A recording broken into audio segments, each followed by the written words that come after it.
Please don't embarrass me. Picks up yourself. Come, picks up your shirt. Jamaican religion comes in all sizes. There's something to fit nearly everyone. If you can't find your own size, it seems you can just go out and start a church to suit your needs. The country is mostly Christian, with an impressively wide variety of churches. In Black River, a small town with a population of about 5,000, there are 13 churches. Throughout Jamaica, you will also find Rastafarians and a smaller number of Jews, Hindus, and Muslims. There are also African-based cult worship, although quite often adherents belong to a Christian denomination as well. This video on religion will provide a look at the spread of Christianity, which forms so integral a part of Jamaican culture.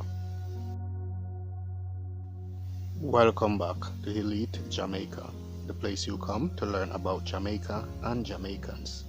If it's your first time joining me here, consider subscribing to the channel by clicking that red subscribe button, and do remember to turn on notifications by clicking that bell icon so you never miss any of my updates. I'm on the mission. A mission. Today is the day. Start your ignition. Let's take it away. Jamaica's first encounter with Christianity came in the form of Roman Catholicism, introduced by Spanish settlers who arrived in the island in 1504. When the British captured Jamaica in 1655, the Church of England, later called the Anglican Church, became the state church. Initially, other denominations were tolerated, but as the slavery and the plantation system progressed, only the Church of England, which was a church of the planter class, was allowed to function freely. Despite efforts of the church hierarchy in England to have local church instruct slaves in Christianity, the Church of England in Jamaica almost totally rejected slaves throughout the 18th century.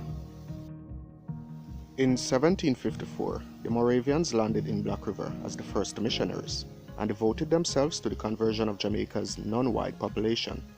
They were followed by other groups: Baptists in 1783, Methodists in 1789, and Presbyterians in the early 19th century.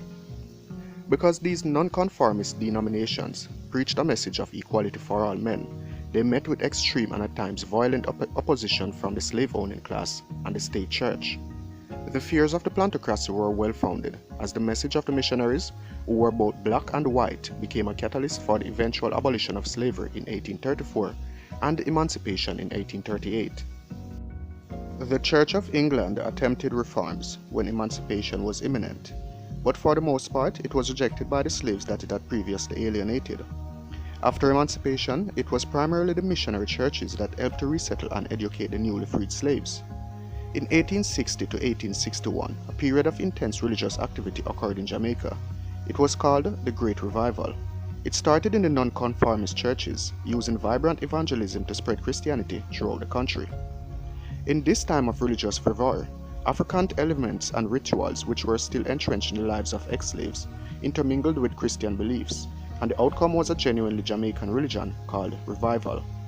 It features spirit possession and music as a central feature of the worship experience. The two branches of revival are known as Revival Zion and Pocomania.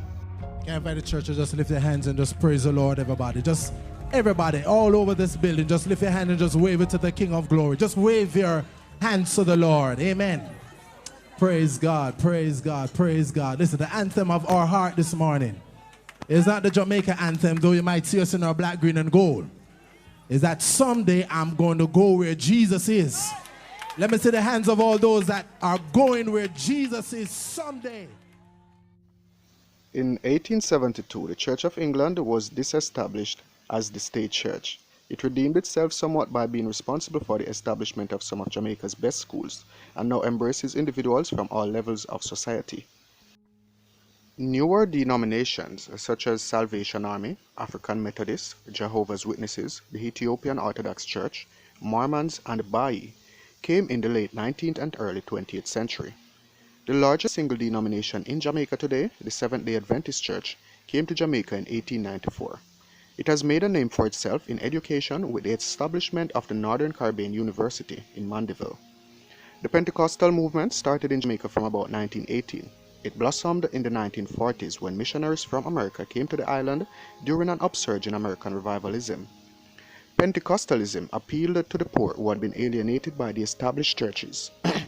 It was also attractive to revivalists who identified with their vigorous style of worship. It is not a single denomination. It encompasses many fundamentalist groups that interpret all of the Bible as literal truth and emphasize the experience of the Holy Spirit.